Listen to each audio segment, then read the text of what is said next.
And welcome to Let's Get To. I'm your host, James Christopher, and we're here with a very special edition of the show. We are really looking at the reimagining, the realignment of minor league baseball. And I know we just had our season 2 finale that dropped on December 10th, and yet here we are on December 11th dropping a new episode.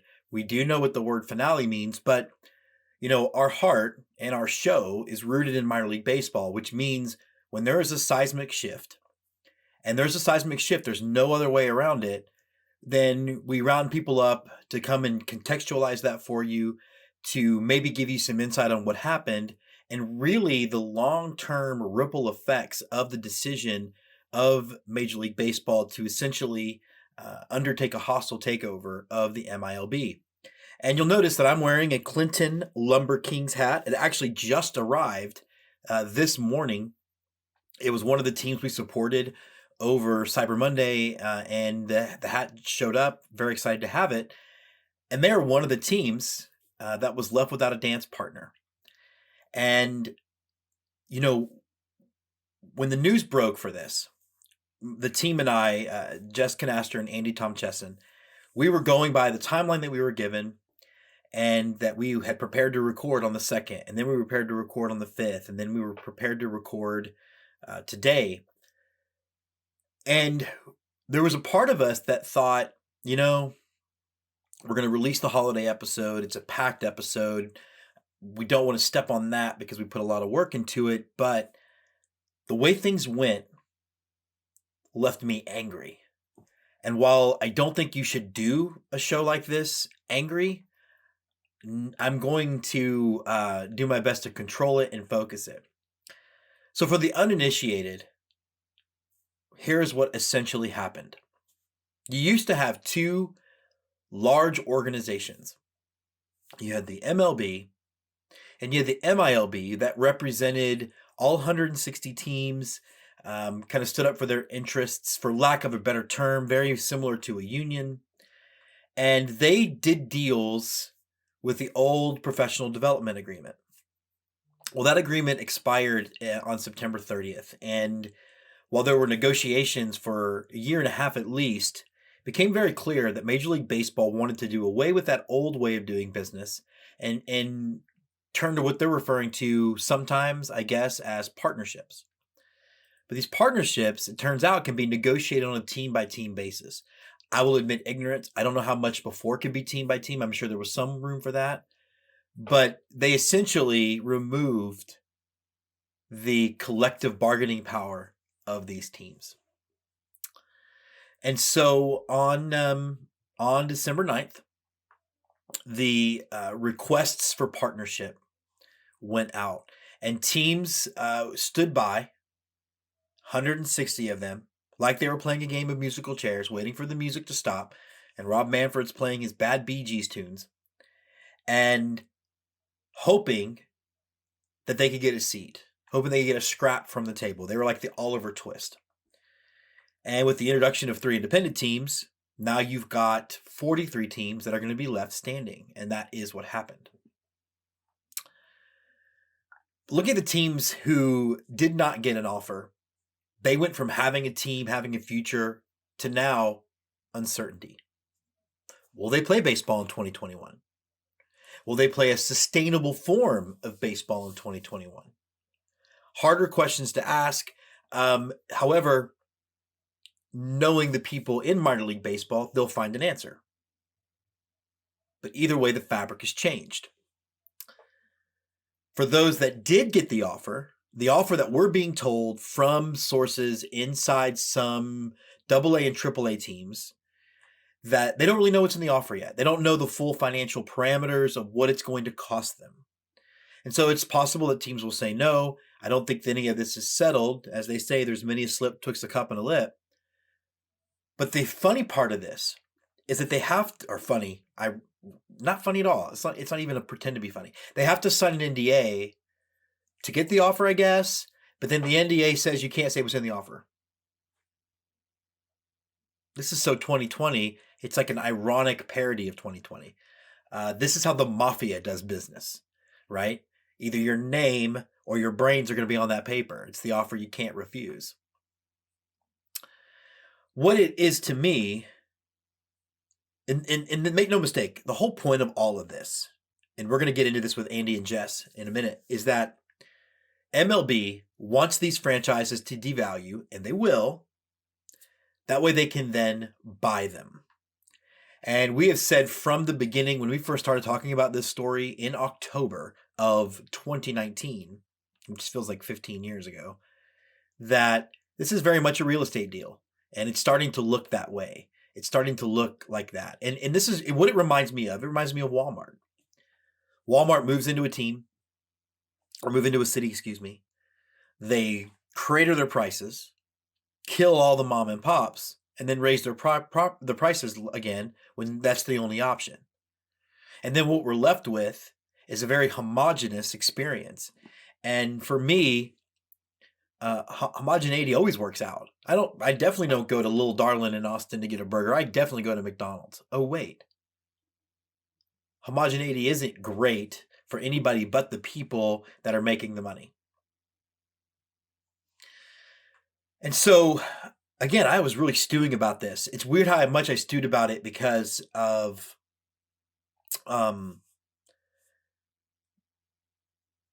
I think connections I have. Jess Knaster on this show, famously, we followed his journey, leaving the Midland Rockhounds as an intern to getting his first gig with the Jethawks. His first, full on, now I'm a full employee of minor league baseball. It was following and loving the branding of the Norwich Sea Unicorns to find them to have nothing. It was picking out and beginning to plan a trip to see the Clinton Lumber Kings, which I still think is going to happen. I feel like they're going to find a way to play baseball.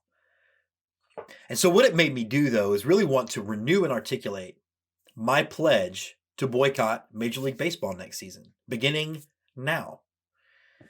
What does that mean? Well, I'm not going to buy any new merch. I'm not going to buy any new Astros gear. I'm not going to buy any new MLB merch. You're not going to see me when I do our travels for our show. There will be no MLB trips. Like we were planning with my best friend Mike Donis to do Buffalo and Rochester, and then he's from Toronto and head up there to see the Blue Jays. That's not going to happen now. They're not going to get my dollars. The Astros is trickier because I've already paid for 4 or 5 games, and so I'll either sell those tickets or I'm not going to let money go to waste. I'm not that rich. But effectively, it's a boycott. They are not going to get any of my money.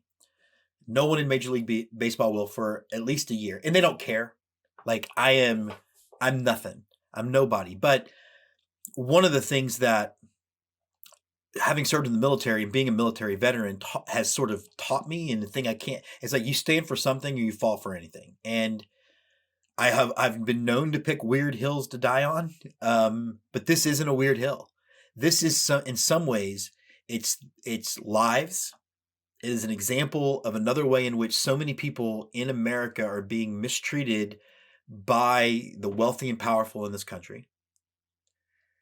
And it's the soul of the game I love, that I grew up loving. And so that is my pledge. You will not see a social media post from a Major League Baseball game. At least not made by me. I don't know what we're going to do with those Astros tickets, and Jess always takes selfies while we're there. But yeah, it's going to be tough. It's going to be hard to not go to. I was going to go my first Yankee game, my first Orioles game, my first Oakland A's game. It's not going to happen this year. So again, MLB is not going to care about my dollars. I do not make enough money for them to matter. I am the kind of fan they're trying to squeeze out anyway. So I will definitely be doing that. But we have a bunch of people that really decide. Last minute, we put this whole episode together from first contact to last interview recorded in less than 12 hours because these people are all passionate and they care about the sport. So stay with us.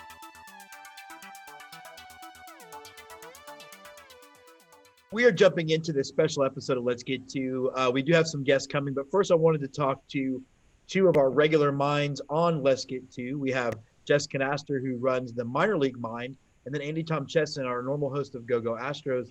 First of all, gentlemen, we'll start with Andy. How are you today? I'm all right. I noticed that on this camera I have a furrowed brow, and it feels like it's permanent now. And that's due to no small part with Jim Crane and his affiliation and the Astros plan, and the reason that we're about to talk. And the reason why I asked you first how you're doing, I feel like with Jess it might be a tad longer answer. Jess, we're going to dive into all of this, but obviously this hits you very close to home. You are wearing a Lancaster Jethawks polo. They were unceremoniously not invited. How are you doing that? How are people with the Jethawks handling it? I'm doing okay. I mean, I think in terms of uh, the news, most of what happened yesterday was what was part of the plan all along. From that perspective, I think things are okay. But today, certainly thinking about what it's like for the few people still in the Jethawks front office, including one guy who has been with the team since they moved to Lancaster from Riverside in 1990 after the 1995 season, and the other four people who have put in years of work for the Jethawks and have been around minor league baseball and have moved to this community, have families in this community. And, that's just the start of it, because then you talk about the couple hundred people who work for the team seasonally, who have been in the press box as PA or official scorer or whatever else for a few years. The radio guy who's been with the team since 2014, all the part-time staff around the ballpark as ticket takers and ushers and concessioners, and then the hundreds of thousands of fans. Jethawks drew more than 2,000 people per game last year. Wow. And for the California League, that's a good number. It's lower than minor league baseball's average, but that's what draws out here in a community of about 400,000 people, and 2,500 or so a game. My math is not great, but that's a decent chunk of people who come through the gates over the course of a season, and so that is now a relic of the past. And the future is unknown for the Jethawks, or at least I should say baseball in Lancaster, as it is for a few other communities around the country. I think what makes things harder to swallow here is we are LA County's only minor league baseball team. Granted, LA County has a major league baseball team, and so that allows people to forget about the minor league team. But we're a community of 450,000 people. That takes something that is done in the summertime 70 times throughout the summer out of people's schedule, and it's going to have an impact. And I think the impact of the whole sort of reckoning of Major League Baseball and what it's done to minor league baseball, that effect won't fully be seen for years to come.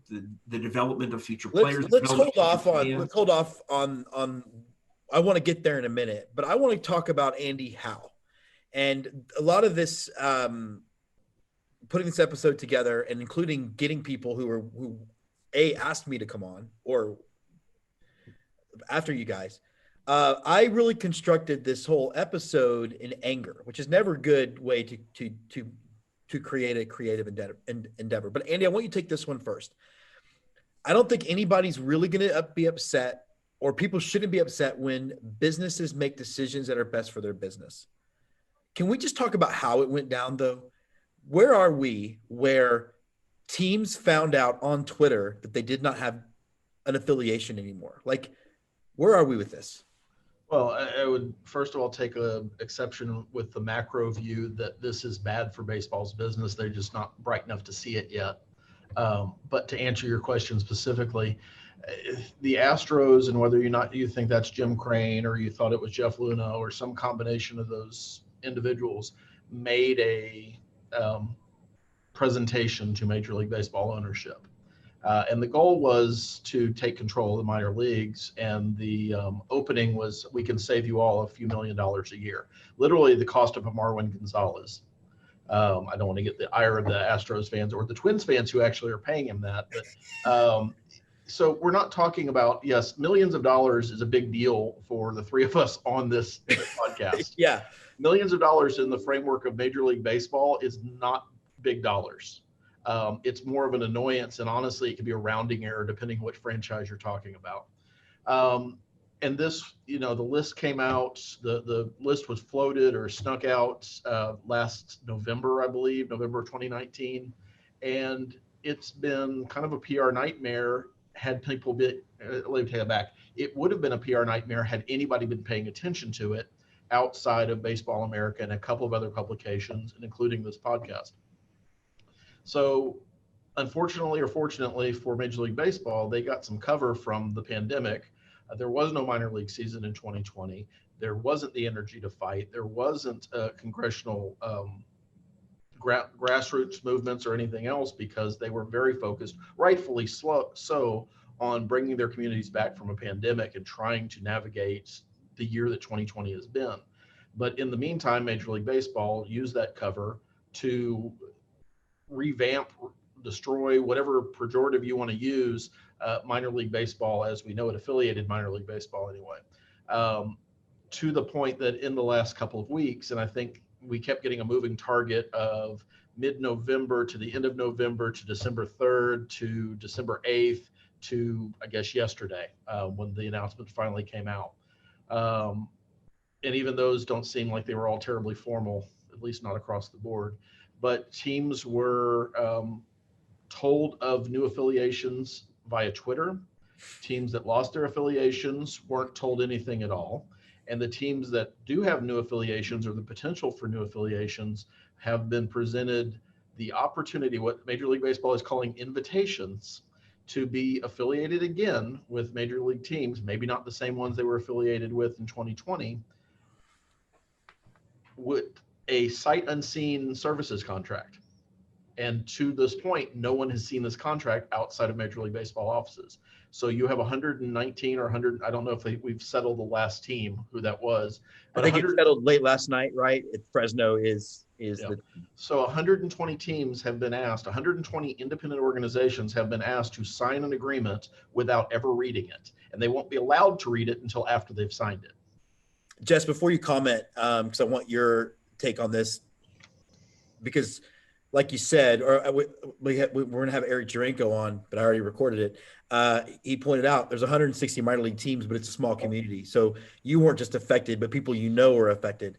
But before you jump in, I will say that we have sources for the show at the highest levels of several minor league teams, and particularly AAA teams. And even the AAA teams are bracing for what the requirements of this thing is going to be. Things like expanding clubhouse size so that way the visitors clubhouse is the same as the home clubhouse. That's not even how it is in Major League Baseball, but that's the requirement of minor league baseball. I know that you guys stumbled on to why this is happening, and we're going to get there, but just to let everybody know, I don't know that this is as done deal as it is, because I think a lot of these teams aren't going to be able to afford to meet these new requirements. But Jess, just your take on how the message got delivered. I think that's unfortunately how business wants to be done nowadays.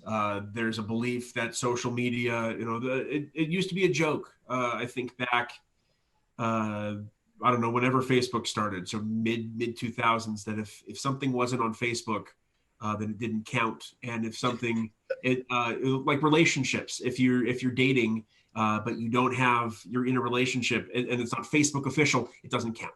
And I think that's unfortunately no longer a punchline. That is where we are. I think it helps that many, not just one, but many world leaders dive into Twitter, and certainly the American government has a large presence on Twitter. I don't pay attention to other countries' governments because I don't live there, but Twitter has a large presence in the community, in society, in terms of, if you say something on Twitter, you might either be applauded for it, chastised for it.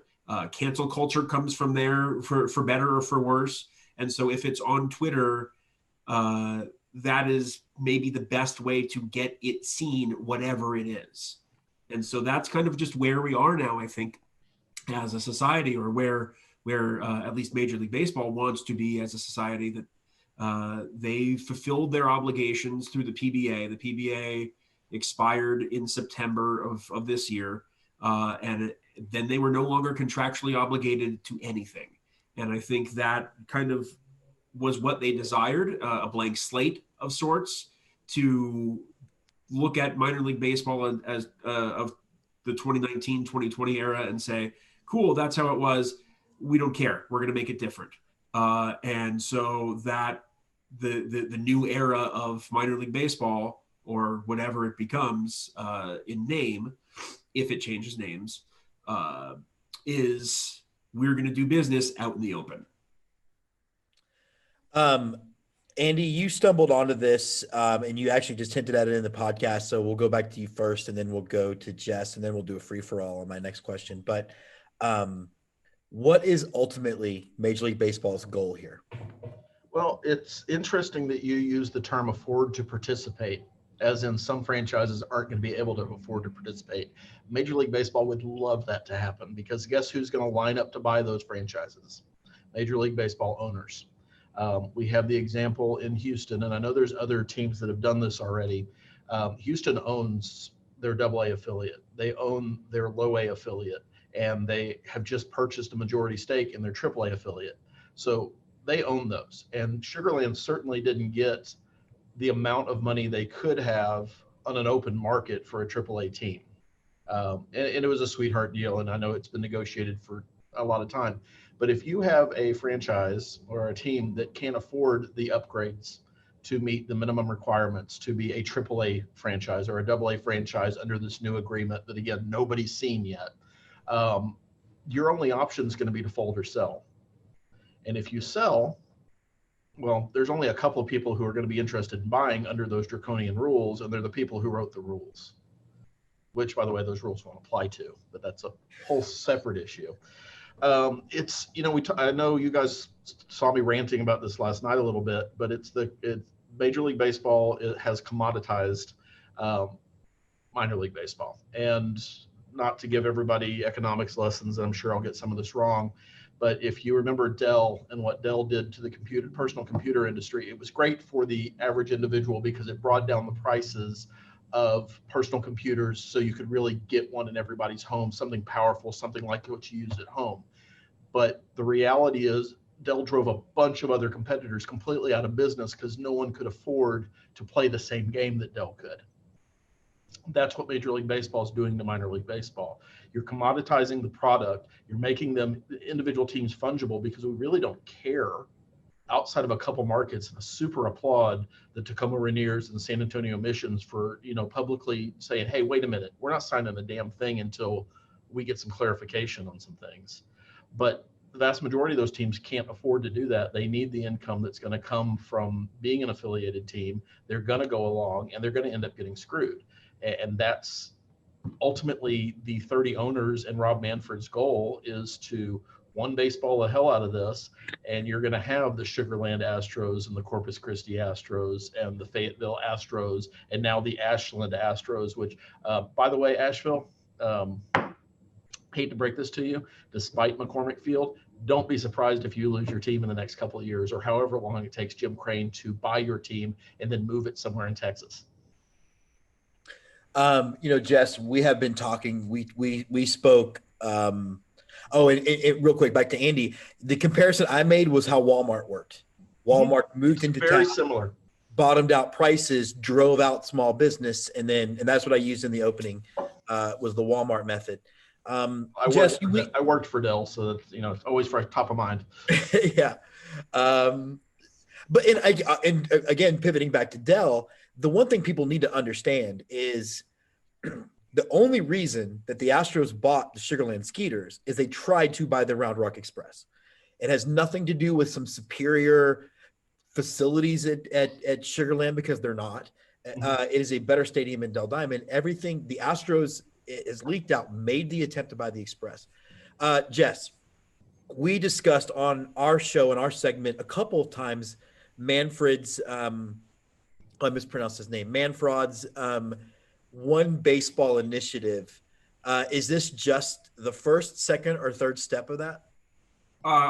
First off, I don't think you can say one baseball if you're not doing this. Should I have a hairless cat with me? I think you should. Can you put one in post? I can, actually. I will. Why not? But so, no, I think, I mean, it's not the first step of it, simply because Major League Baseball through him has been doing stuff with amateur baseball, USA baseball, and high school stuff for a couple of years. But I think in terms of the professional and post-college landscape, absolutely, this is just one step in the process. You asked Andy what he thought the future of all this was and where this is going, and I think there's still plenty to come. The fact that with these unsigned contracts, different teams may have different regulations. There are some teams that have said yesterday that they have been offered a 5-year invite, some teams that said a 10-year invite, and some that did not indicate at all.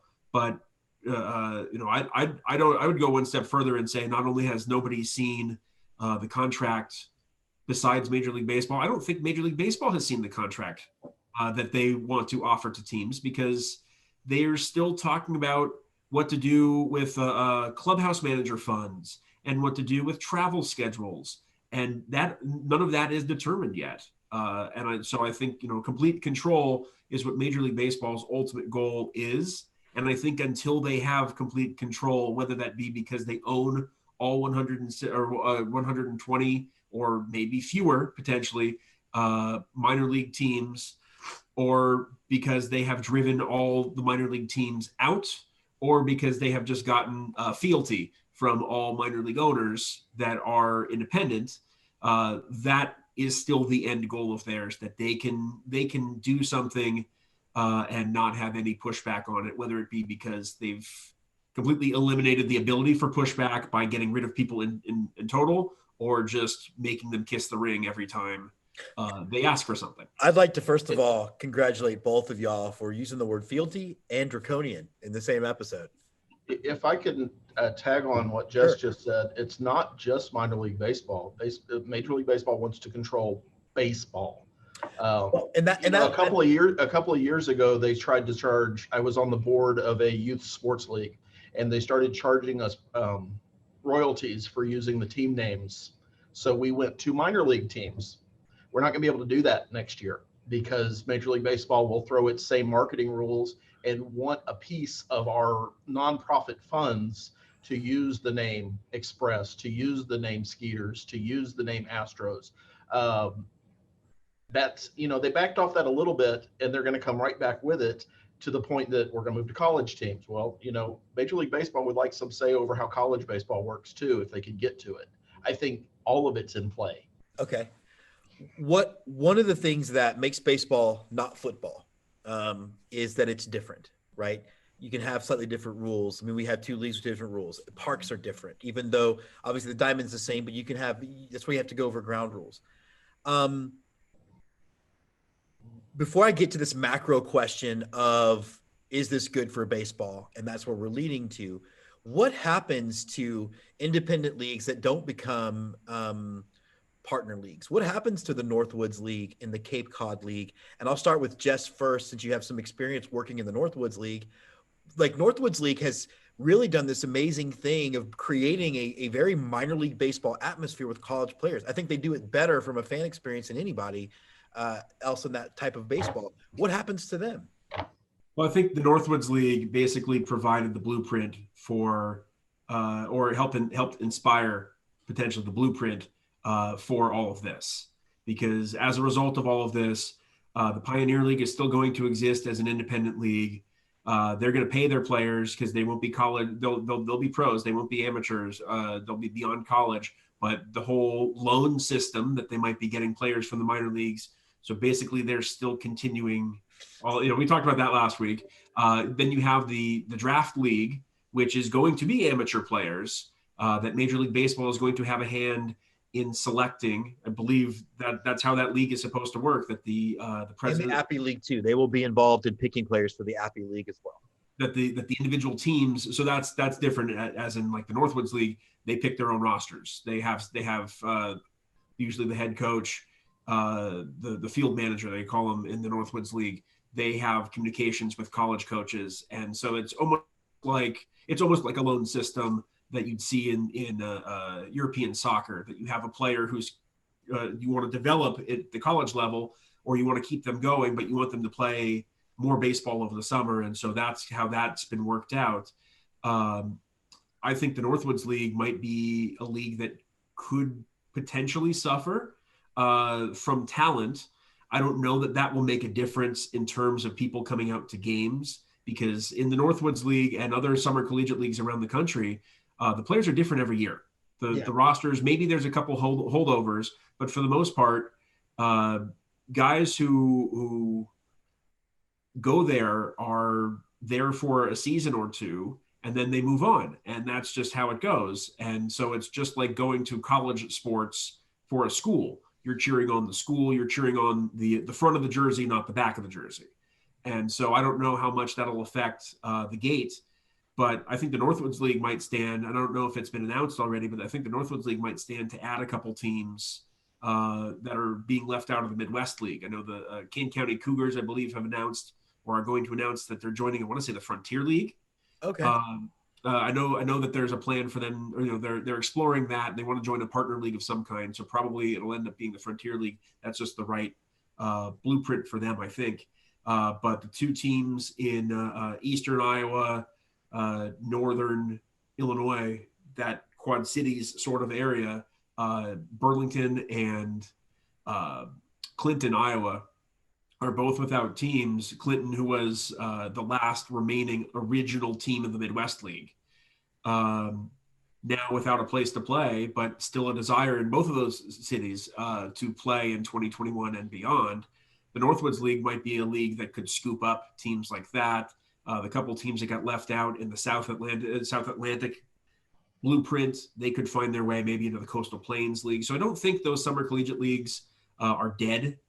But I do think that is, that is the next aim of Major League Baseball. Basically, if you're not under the umbrella, they want one baseball to be an umbrella. If you're not under the umbrella, you're going to get wet. And they want everybody else who's not under their umbrella, Major League Baseball does, to wash away. Andy, let's look at this then. We've kind of put pieces together that I think is leading us down a road. Is this good or bad for baseball? And show your work. Why or why not? Thank you, Sister Therese. Do you have eyes to see, Mr. Tomczeszyn? Yeah, short term, I don't think it makes much of a difference to Major League Baseball. Long term, I think it hurts baseball as a sport, and it hurts Major League Baseball as a brand. And I don't need to show much more work than fewer teams, fewer markets, fewer fans. That's ultimately why it's bad. Major League Baseball is remarkably short-sighted, and they have been their entire history, whether it's segregation, integration, wartime participation. There's just a whole series of things that Major League Baseball has not been on the right side of. This is going to be chapter 38 of that.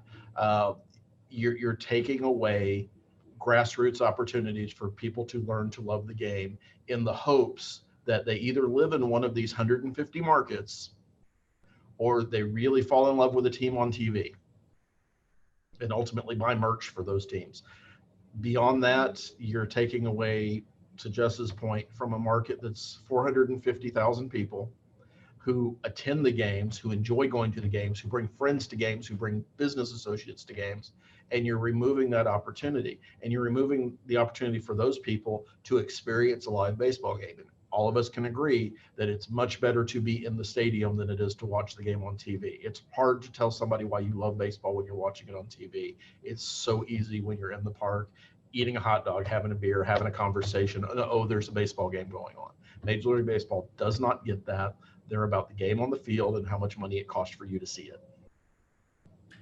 Jess, same question. Is this good or bad for baseball? And we were making a reference to our geometry teacher at St. Pius X High School.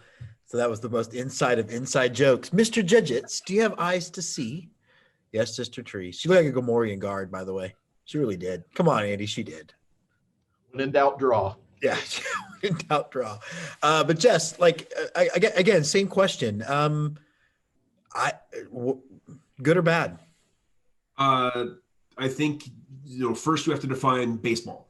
Is baseball? I mean, small b. Okay, because baseball, as the owners are concerned, I completely agree. In the short term, this will help them.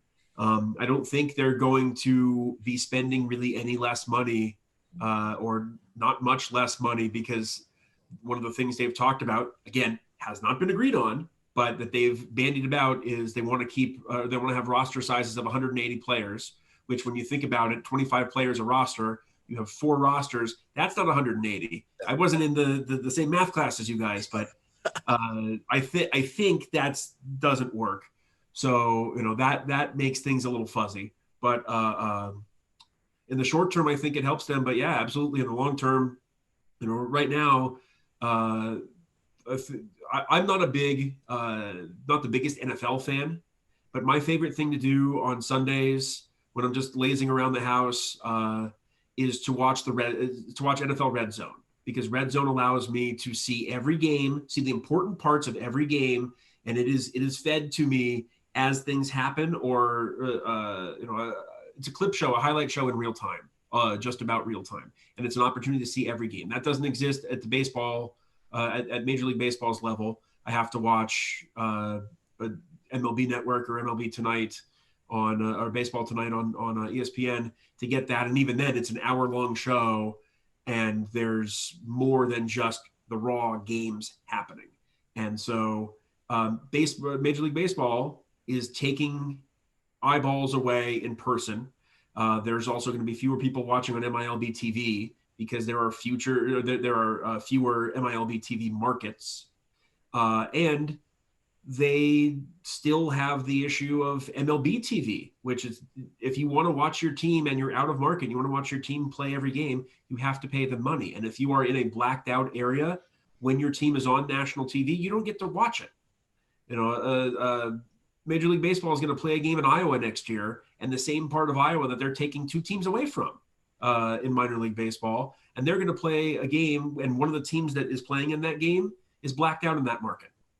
So Major League Baseball still has an issue of, and they really do have a big issue of amount of eyeballs watching the game. And I think they, at least for the time being, have decided that it's more important to them to have higher priced eyeballs watching than a higher quantity of eyeballs watching. And only time will tell if that is the right move to make. I certainly don't think it is, because if people aren't watching baseball games from a young age, they're not going to fall in love with it at a young age. They're probably not going to start playing Little League. They're not going to play Pony League baseball. They're not going to play high school baseball or travel ball. They're not going to go to college and play baseball there. And they're not going to play baseball in the major leagues. And I think ultimately that's the long-term real effect of this, is the pipeline of not just future fans or current fans, but future players, I think, could very well be stunted by this. And when in 20 years, we're looking more to either overseas or Central and South American countries for the best baseball players, because the pipeline in America has dried up, because kids don't have access to baseball in person. So they're not going to be as excited to play it. They'll play basketball, football. Hell, the Grand Prairie Air Hogs, who used to play in the American Association, their ballpark's being turned into a cricket field, to a cricket ground. So that may be a future for players, for young kids to go play that sport in the future. So I think short term, Major League Baseball and its owners, as Major League Baseball, that entity will not be affected. But I do think baseball as a game, as a sport in North America, it will very well be affected by this. And we might not see the returns on that for 10 to 15 years, but I do think it's coming. Andy, you want to follow up? I mean, I think we've already seen the returns if you've watched the last season of Brockmire. I hate that he's prescient, but that is where we're headed, where you're having to explode half the stadium to get anybody to watch, and you're going to charge those people a premium. Meanwhile, kids are going to go play soccer. Kids are going to play football. Kids are going to play basketball. Two of those three sports are much cheaper to be a fan of and much cheaper to participate in than baseball is. You're going to kill the love for the game as the grassroots movement the more you remove it from the grassroots. And it's just sad. And there's no need for it, I think, is the ultimate sadness. You open the conversation with saying you don't have a problem with businesses making money. This isn't making anybody any money. And it's not really saving anybody any money either, at least not in the short term. So I don't pretend to understand the play other than control. And control for the sake of control doesn't work out well. Nazi Germany.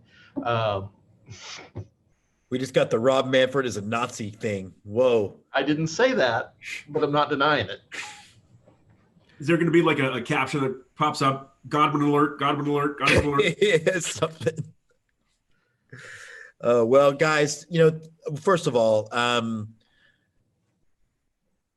I want to thank both of y'all for jumping on last minute and for this amount of time. I know your time is precious, but I think it was really important for, Andy alluded to it on an episode a couple weeks ago that the number of questions I've been bombarded with about why all this is happening is really why I wanted to do this episode, to really paint this picture and draw this out. So I really appreciate you guys jumping on and being willing to do that. Always happy to participate. Yeah, it's something to talk about. And now that minor league baseball, at least this is wrapped up for a little bit, I don't know what I'm going to do with my time. So, well, I did want to let you know that I've basically made a new partnership proposal. And as long as you sign the new agreement, you can still be on the show. And I'll find this out in about 5 years after I've been locked into it for 4, right? Well, yeah. Well, sign the paperwork first. Yeah, and an NDA, so you can't tell anybody. I'm pretty sure South Park did an episode on Apple terms and conditions, and if I recall correctly, it didn't work out very well for the people that did not read the terms and conditions before clicking I agree. Would it surprise anybody that that's where Rob Manfred got this entire idea from? An episode of South Park?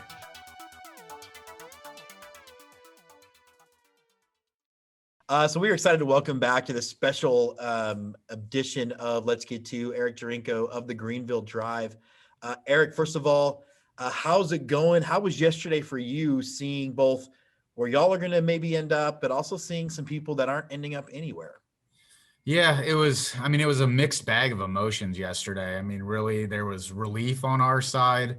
One, to be, receive the invite from the Red Sox, from Major League Baseball, to, hopefully continue that relationship moving forward and everything with the new system. And again, thinking long term, or thinking over the last couple of months, I don't think we were, ever in danger of not being included in that list. Based on our facility and our business approach in this city. But again, during the last 5-6 months, there's always rumors swirling around, and, it's hard to understand or figure out what's true and what's not. So, it was kind of one of those things, until we actually saw something official, nothing was really guaranteed. So on the one hand, just the sigh of relief yesterday that we've put this step in the entire process past us. We can now work, on the next step of what does that PDL look like and what are the next steps with that. But, obviously heartbroken is another feeling I went through yesterday, just because, again, there were, no matter what, there was going to be 40 plus communities whose, previous history of professional baseball was going to be uprooted. And, you build, while there is 160 teams, or there were 160 teams, which seems like a lot, based off of time in this industry and the winter meetings and Innovator Summit and all that stuff, you get to know people across all of those organizations. So now all of a sudden, we knew there were people that had their livelihoods were uprooted 6 months ago with the pandemic. And now you've got teams who don't who are no longer in affiliated baseball, and you feel for those staff members and everything. I mean, I think I tweeted it out yesterday. I mean, the Frederick Keys was the very first team I worked for. I interned in Bowie, and they were, kind of in limbo before yesterday of what their future was going to look like. And glad to see that they're still in affiliated ball, but Frederick isn't. That was my first job out of college. Yeah. So I'm not where I am today without that opportunity. So when you remove 40 teams, just thinking long term of the opportunities that are no longer there for kids coming out of college to get their foot in the door. I wanted to get into the Greenville Drive in a second, but let's talk a little bit real quick about the Frederick Keys. The Keys, right? They're going to the draft league, right? Yep. If you take a look at the two models that have been proposed, and I guess there's still 11 teams that haven't been given a model yet, which I think is the scary thing. What realistically, can a team transition from being affiliated to independent and be successful? Obviously, I think the draft leagues may be a little easier because you're still dealing with the same player salary, which is zero. But really and truly, do you think these are going to be successful models? I think they can be. I think it's going to come down to how easily an organization's able to adapt. Obviously, at the end of the day, I think, we've always gone with the mindset. Don't get me wrong. Like, I love our relationship with the Red Sox. I love the fact that we are an affiliated ball.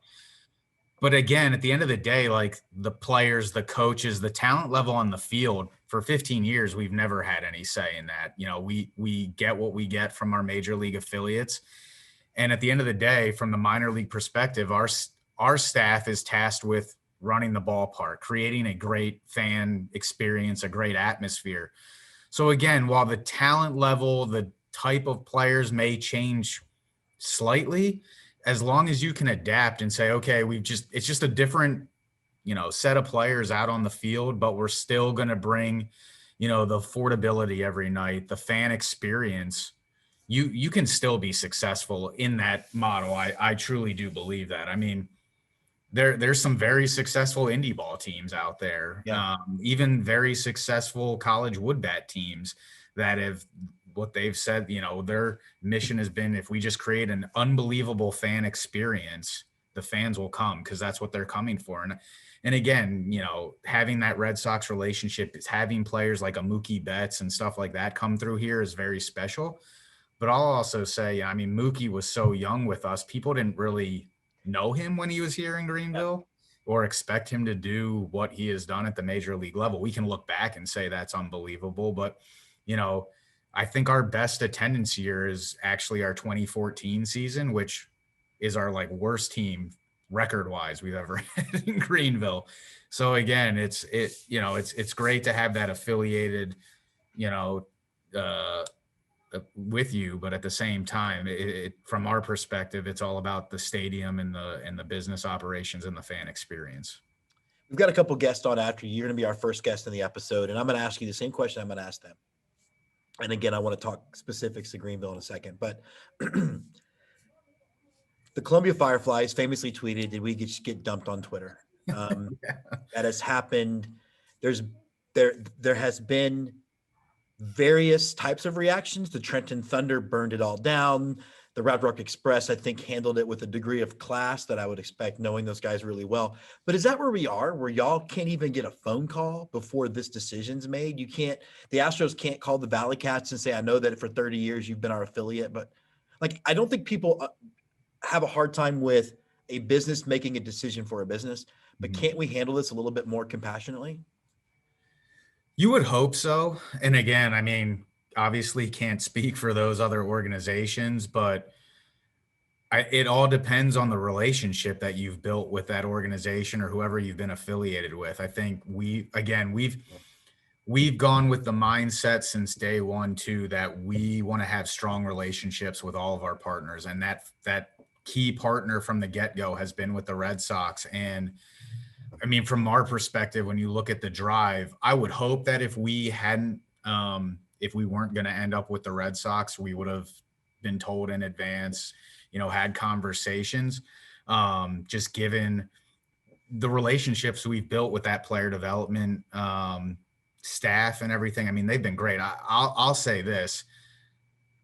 the Red Sox have been unbelievable this entire year to work with, from my perspective. I mean, for that, they did reach out. I mean, multiple members of that staff, from the player development staff, even Chaim Bloom reached out to us, when the pandemic first hit and we were put on hold, and said, hey, we feel for you guys during this. Please let us know if there's anything we can do. So those little check-ins along the way seem minute in terms of it's a quick text that just says, hey, hope you guys are doing okay. Let us know if we can do anything. Right. Went a really long way this year. Cause I mean, I'll tell you, like, I'm sure a lot of people will agree with this. Like, my mental health has been in a horrible spot this entire year, just with everything. And when you get little text messages like that from people within other organizations just saying, hey, keep your head up, we're there for you, let us know how we can help. I mean, that goes a really long way.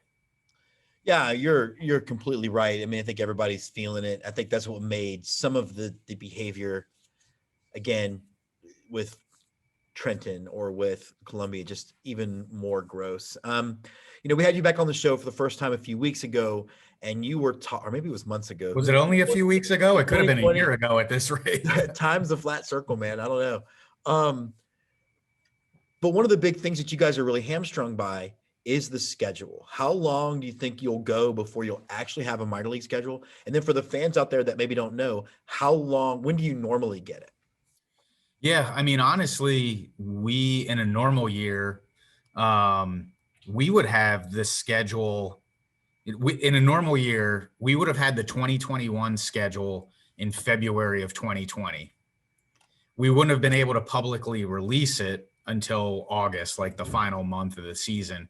But at least, I mean, because our mindset has always been, we get our schedule, I kind of come up with, okay, looking at our home dates, where we're going to, what I think our best start times are and stuff like that. And then we sit down as a staff, as an executive team, and kind of start to plug in some of our really big community nights where they fall. And really, we hit, in previous years, we'd hit June, we'd hit the All-Star break and say, okay, we still have half of this season left, but we've sold all of our groups, we've got all of our promo nights, we've got all of our community nights really locked and loaded. Let's start in July 1 and start really planning next year's schedule. So again, we're well behind the 8 ball in terms of what the 2021 season looks like from a scheduling perspective. And it sounds like, it could be before the end of the year when we see something, but more than likely, probably not till sometime mid-January that we get a schedule. And I know, nothing's been normal about this year, and, we've reacted pretty well with, timetables that we've been given across everything. I think the thing that hurts the most during all of this is being able to plan non-game day events, because we use the ballpark, year round. And, we've had a lot of partners who are looking to do events on non-game days. And for some of them, they've been willing to work with us and say, I'll say they're like, we want a Friday in April for this non-game day, for this banquet that we want to host. And it's like, okay, well, I don't have the schedule yet, but we're rarely ever home back-to-back Fridays. So let's go ahead and hold these 2 dates in April for you guys. And once we get the schedule, we'll lock you into the one where we're not home. And a lot of folks have been open to that. It's pretty impossible to tell a bride to be that. It's a reality show. And we haven't even really tried, because it's like, I don't want to get stabbed in the neck or something if I like, hey, we'll hold these 2 dates for you, and you can get out your save the dates that say we're at Floor Field on this date or this date. TBD. So, yeah. So again, that's kind of been the hard part, is really, what are our dates? Because again, we host a lot of college games here at the ballpark too, and most of them are historically before the professional season starts, but we do host some with Clemson and South Carolina and some other local schools in April and May. And we're kind of on hold in terms of what days those can be. The other part is we can try to lock in a date for those games. And then once we get a schedule, if we happen to be home those dates, I'm going to have to try to do trades with other teams in our league, which in a normal year has happened and is somewhat easier to do because you've been in the same league with the same GMs for years and you guys know each other. And at this point, you can kind of look at the 119 and say, well, I'm assuming we're going to be in this league, but that's not official, obviously. Are you guys facing fewer games this year? I know that there has been some talk of like low A having fewer games than high A and somewhere in the middle. Yeah, I think they're moving, and I think Baseball America reported that a couple weeks ago that all levels are going to see some type of decrease in games. I mean, it's nothing huge. I think it said A, whether it's high A or low A, is going to be 132 moving forward instead of 140. So you're losing a home and road series. I think it's 132 for A, 138 for double A, and 144 for triple A. So nothing too substantial. I think, and that's, in a normal moving forward, we're still waiting to see obviously where 2021 lands in terms of the pandemic and how prevalent COVID still is. And is there a delayed start? Hopefully not. I mean, we haven't gotten any of that information yet. Obviously it's going to be all based on, vaccines and things like that. I like to be, and our executive team likes to be more proactive than reactive. So, I mean, we are going through the budgeting process now and we're budgeting, okay, what does a budget look like if we're at a normal, 66 or 70 home games? Yeah. And then what does that look like at 50, 40, 30 type of scenarios? I mean, we're not yet predicting any budget scenarios based on any stadium capacities, because I think I could come up with every single capacity scenario till I was blue in the face. So until there's actual information told to us by Major League Baseball or our, state government on any capacity restrictions, we're assuming 100% capacity, just at different game levels. Yeah, I kind of feel I'm trying to be positive about it, and I feel like with the new economics way of way it all works, and with the vaccine coming, and the fact that some teams did show that you could do this thing over past season, it seems like there's a pretty good chance they'll push through.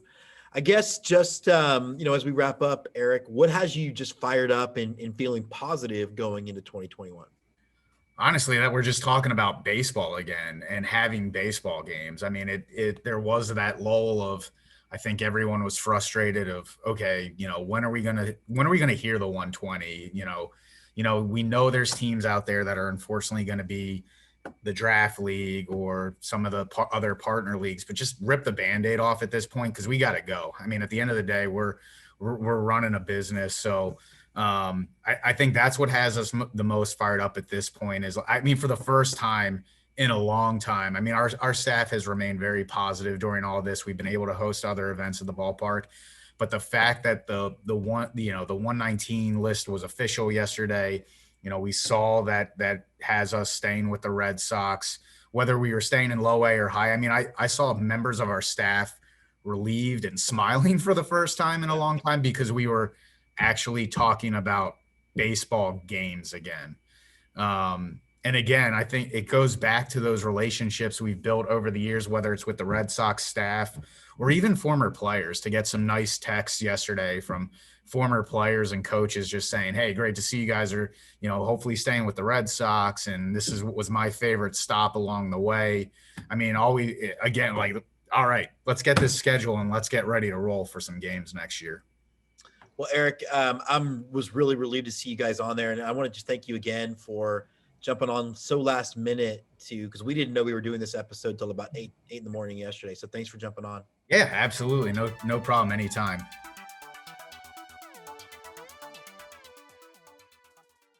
All right. So we are excited to be welcoming, again, friend of the show, Jeff Lantz. He is the Senior Director of Communications for Minor League Baseball. Jeff, let's just jump into what did we just watch happen this week? Because it's hard to contextualize exactly what went down. We saw a massive shift in the landscape of minor league baseball and the player development system. Major League Baseball has a new system in mind that they think will be more efficient and on various fronts, and they're going to implement that starting in 2021. we saw some new teams come in with Sugar Land and Somerset and St. Paul. So obviously they're going to jump to the higher levels, but sadly we saw some teams with long histories in professional baseball lose their way, I guess, in affiliated ball, when you have Clinton and Hagerstown and some of those places that Burlington, Iowa, that have had professional baseball, affiliated baseball for a long, long time. And unfortunately, they're going to end up in probably prospect leagues or frontier leagues, things of that nature, Northwoods League perhaps. So, and even Lexington, Kentucky, longtime members of the South Atlantic League and a very successful franchise in their own right. They're looking for a dance partner now. So we'll see how it all shakes out. But it was one of those days where you're excited for some teams because they got affiliated with great organizations and with a better local tie for them that'll help them draw better. And then you saw some teams that ended up getting chopped, and that's always a tough situation. So it was an interesting day, a lot of emotions for a lot of teams. One of the things that the thing that I think maybe and I might even be in the weeds on it, but I'm asking everybody that's popping onto this episode, the thing that keeps striking me, and I know firsthand from sources we have in some front offices, and then the Twitter responses for some, these teams found out on social media. Have we really gotten to the point where we can't pick up a phone and say, listen, it's just not going to work out? And I know it seems like it's actually really angering that these potential lives are being destroyed and there's no actual concern for the destruction of those lives. Yeah, I think unfortunately that's how it went for a few of these teams. Now I think a lot of them, the team owners probably heard from somebody at Major League Baseball or their affiliate that, this is how it's going to play out. And maybe the employees on the ground were kind of kept in the dark. But when you see I think it was the Columbia Fireflies that tweeted out, wait, did we just get dumped on Twitter? Yeah. It's a very clever tweet, but that seems how it went down. Now, Columbia's, a great ballpark and they're sticking around. But yeah, it's, I don't think that's how MLB intended it to go. But sometimes that's, things don't always go as planned, I guess. I want to talk about two groups of teams. I want to talk about teams that both of them shared that they were not given, as you succinctly called it, a dance partner. And I want to start with teams like the Lancaster Jethawks, who have been left without, but there's also no path forward. I think there's about 10 or 11 teams that haven't been told, Major League Baseball promised that there would be baseball there. And where do you see some of those teams going, and where do you how are those communities reacting right now? Yeah, I think regardless of what they say publicly, I think a lot of the teams have been in contact with Major League Baseball. I've for one that I talked to the other day was the Clinton Lumber Kings in Clinton, Iowa. They were very open and honest and said that, yeah, Major League Baseball had been in contact with them and explored some different options with them in an effort to help them continue to have baseball in their community. I think Major League Baseball's goal at the end of the day is to provide an option or an opportunity, at least, for these teams to continue on in some form or fashion in different leagues. Lancaster's kind of a tough one because they're out on an island there, but I think there are some independent leagues out in the out on the West Coast that they can probably join with very little complication. The whole Fresno situation is another one that needs to get sorted out. That they're likely ticketed for A ball, but that's better than no ball. So it's and they can do very well there. In the new California League, I think it'll be a good league, and they can survive and thrive and do just fine there. But Lancaster, I think, they're in a difficult spot because they're, it's one of those ballparks where the wind blows out to dead center every night at about 30 miles an hour, and it makes it really hard to evaluate pitchers and even hitters for that matter when you're playing in those kind of conditions. But there's independent ball out there that they could join, and they'll certainly have one of the nicer facilities for independent ball in California. So that, if they go that route, that'll make them a very attractive option for people. So then let's move on to the other groups that we do know have a path forward: the Appy League, the Draft League, the Pioneer League. You know these communities and these leagues better than any. Are they primed to be successful? Like, can you see sustained success for them, or is there a small window where we're going to know, will the Pioneer League really take off as an indie league? And I guess the Draft League and the Appy League is really going to affect Cape Cod and Northwoods more than those. But do you see like it being sustainable out there? Yeah, I think so. Starting with the Appalachian League, they have the advantage of being a very condensed league travel-wise. It's easy busing, a lot of commuter trips. You don't have to spend the night in the hotels. So that makes sense for a real solid college summer league there.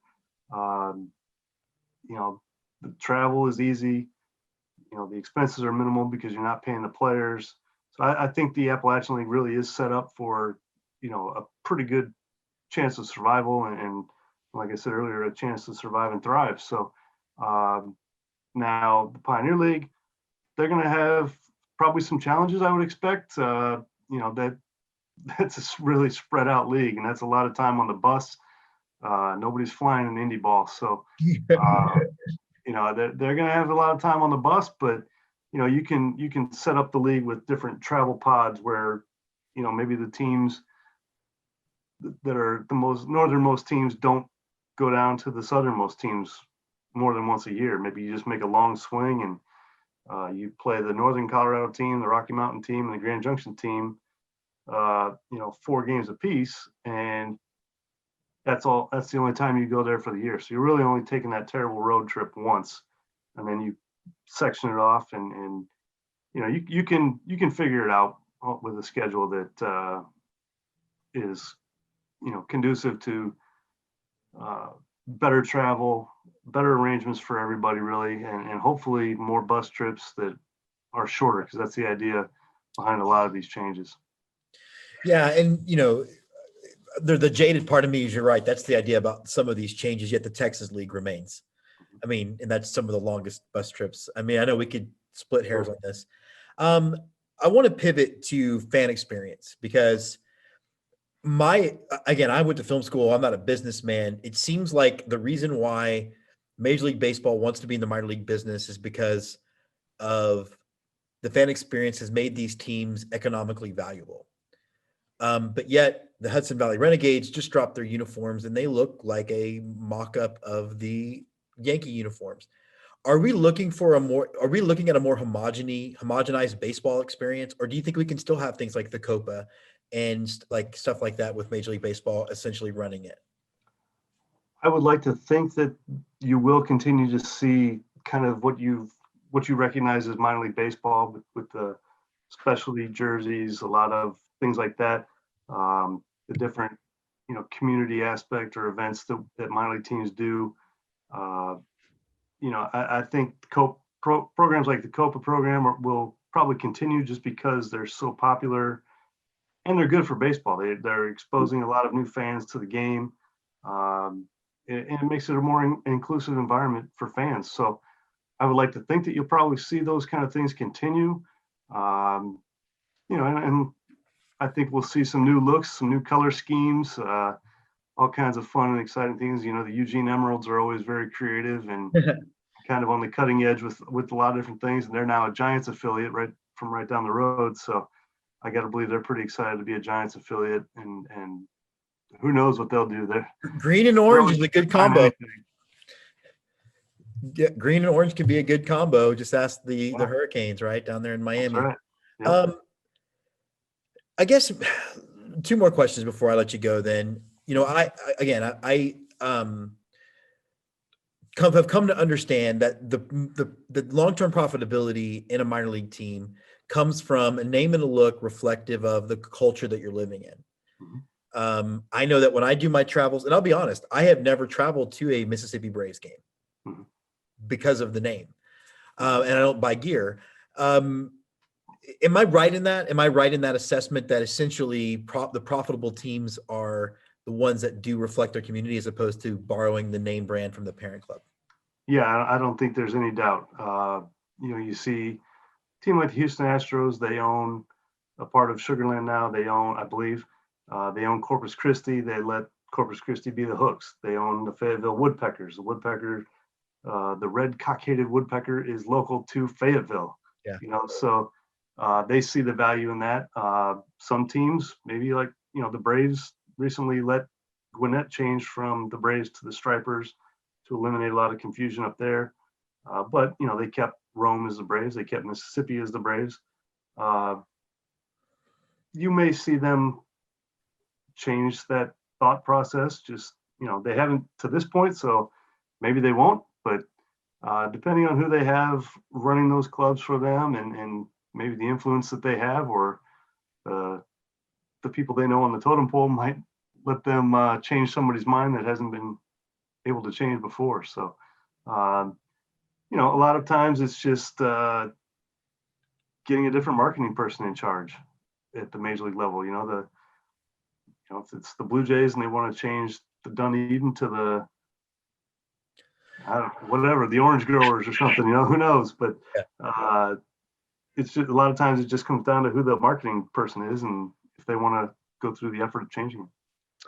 Now, here's my existential question for you, because you can see behind me, I've got Astro stuff back there. I'm a big diehard fan. I also am not blind or ignorant to the idea that a lot of what's happened started with them. How am I supposed to rationalize being a fan while also, understanding that lives have been really uprooted? One of our contributors of the show just got his first professional full-time job with the Lancaster Jethawks in February, and now he's back on the market again. And I mean that sort of tongue-in-cheek, but how do fans of both minor league baseball and Major League Baseball rationalize what's happened? I don't think there's any doubt that there are fans that feel almost betrayed or certainly let down. If you're a fan of the Lowell Spinners up in Massachusetts and you're less than an hour away from Fenway Park, and you used to just love going to see the next Mookie Betts or whomever, Jackie Bradley Jr., that's disappointing for you, and that's a tough pill to swallow. But when NESN kicks up their spring training coverage, pretty good chance you're still going to watch the Boston Red Sox next year. But that doesn't mean you're not disappointed that your local Lowell team is no longer a Red Sox affiliate. But it's they've made tough decisions, and that's what it comes down to. I'm sure Rob Manfred, Morgan Sword, Dan Halem, they knew that this was going to be difficult for people going into it, but they felt that it was in the best interest of baseball, as an operation, as a business, really, and the owners of the teams had to sign off on it as well. So I'm sure there's a lot of really smart people that took a lot of time and thought and put that time and thought into this decision. You're never going to make everybody happy in a situation like this, but I think with the way that they've guaranteed that baseball will exist, be it independent or draft league, whatever the case may be, college summer league, I think they've done the best job they can to ensure that there's going to be baseball in all these communities. All right, Jeff, and thus endeth your last appearance in 2020, because we've had our season finale. We did this afterward because that's how things work. We will definitely have you back on in 2021 with an outlook to the future. But thanks so much for being such a big part of our show. My pleasure. Happy to join you anytime.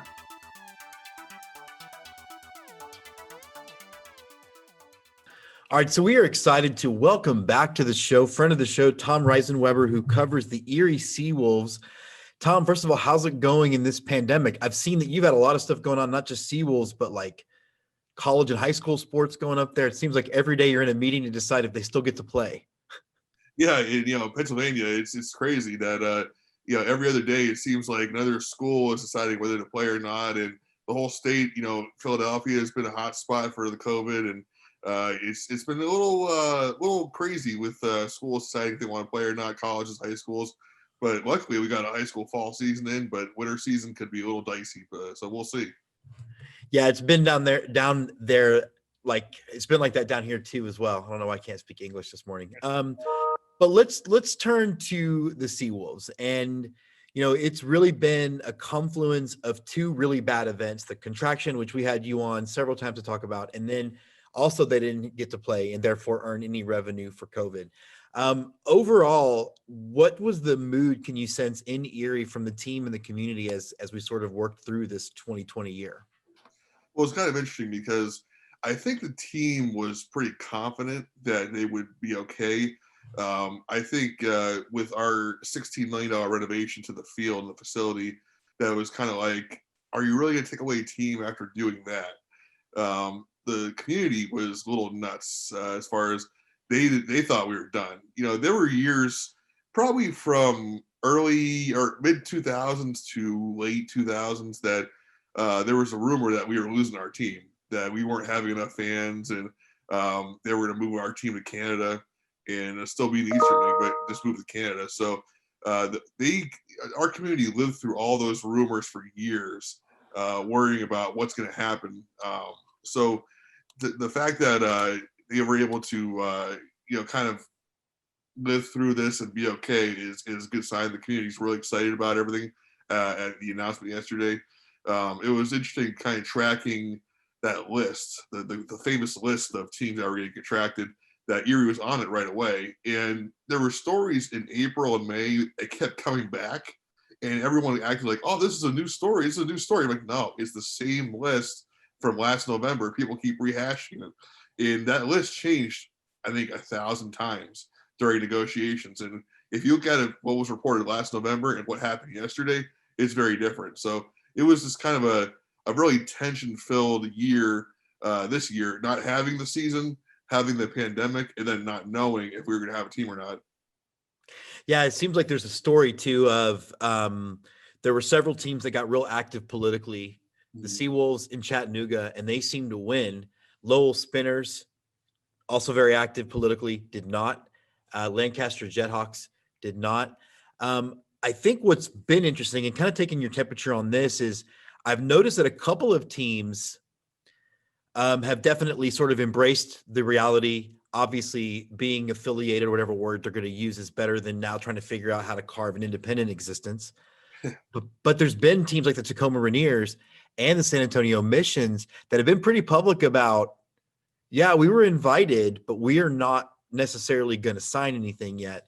Do you think there's going to be teams that are going to try to push back on whatever this deal is going to say, because we're not supposed to know, because there's going to be NDAs involved and all that stuff? Yeah, it's going to be interesting to see the terms of it if those ever come out. I would think most teams would be fine just signing it because they want to keep their team. It's interesting too with that the invention of that Woodbag League, like Trenton Thunder joining that, which was a shock to me that Trenton lost that team. But it sounds like the idea is you join that league for the future, that you could get your affiliation back. So there's some interesting teams there with State College and things like that.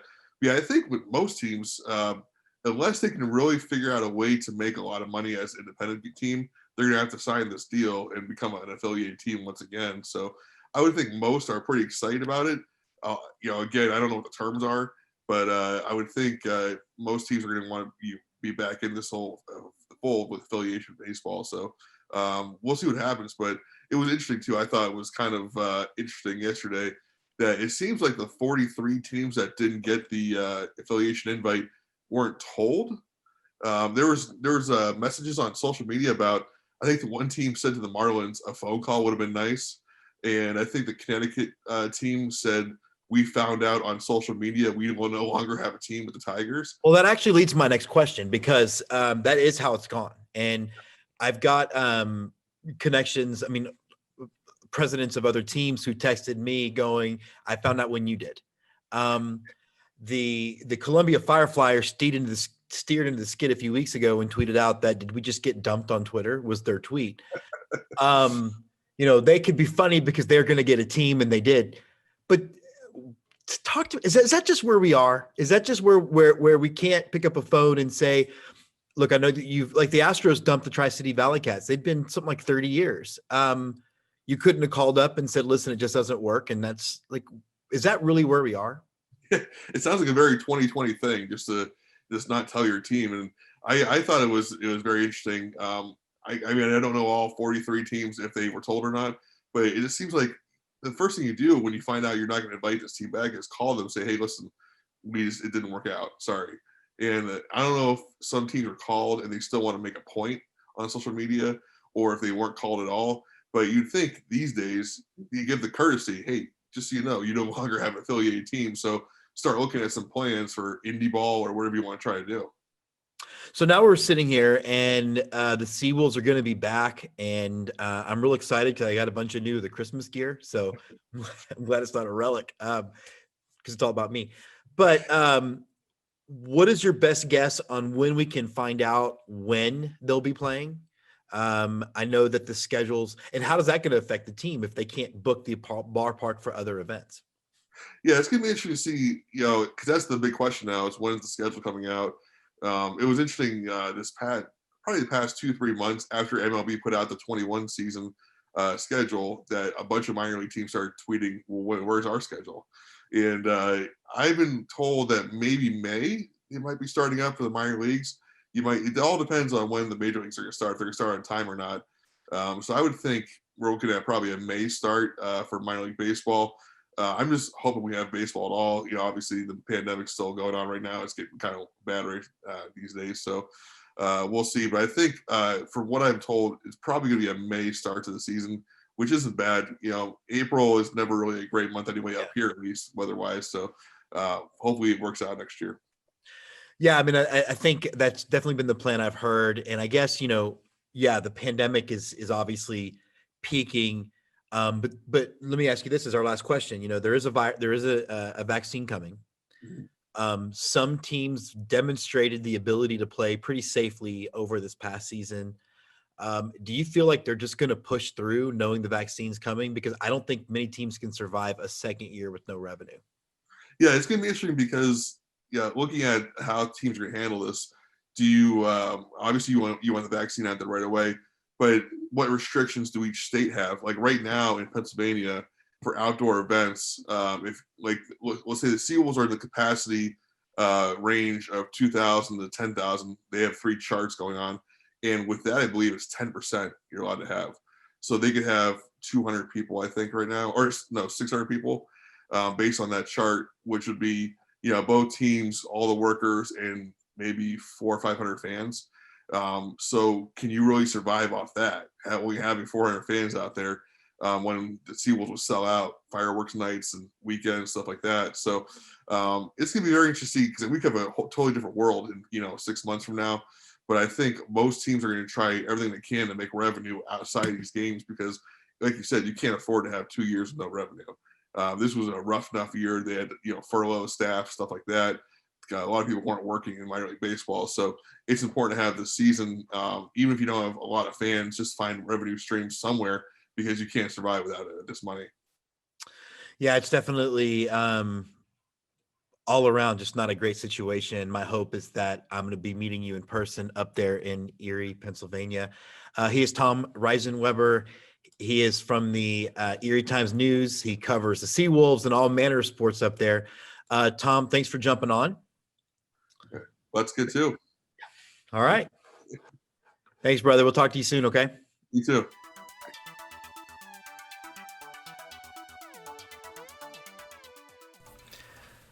So that does wrap up this special episode of Let's Get To. I thought I was ending it on Tom's thing, but the internet got wacky there, and I wanted to add a couple of points. It's definitely going to be uncertain future for every team that was part of the old affiliated system, even the 120 that were graced with an invitation to be part of a major league system. They're going to need our support. I think that anytime we get into a part of our culture where things are homogenized or we lose that special human element, you can look at it in the death of movie theaters that we're experiencing right now. As a film guy, it's something very present in my life, but also losing hometown baseball. And while these teams are all given a path forward, we don't know if the economics are going to be something that they can keep up with. And we also don't know if that's not part of Major League Baseball's plan. is the plan for some of these teams to devalue them so much that they become cheap purchases. It feels very tinfoil hatty, but it also doesn't feel very tinfoil hatty. So these teams still need our support. They still need us to be there for them. Again, will not be attending or buying any new Major League Baseball gear from now until at least the end of 2021. But this will be our last new content. We're going to keep promoting our holiday episode. We dropped it on the first day of Hanukkah, but we have Hanukkah stuff, Christmas stuff. We have got Festivus, Life Day. So hopefully it's a long episode, but built where you can keep coming back to it as we get to a certain holiday or a certain waypoint, or you have a few extra minutes. We really do want to thank everybody that has supported our show, and thank everybody that has given of their time and their talent. It really means just a great deal to us. So again, enjoy the holidays, enjoy the holiday episode of the show. Stay safe, stay sane, and let's get to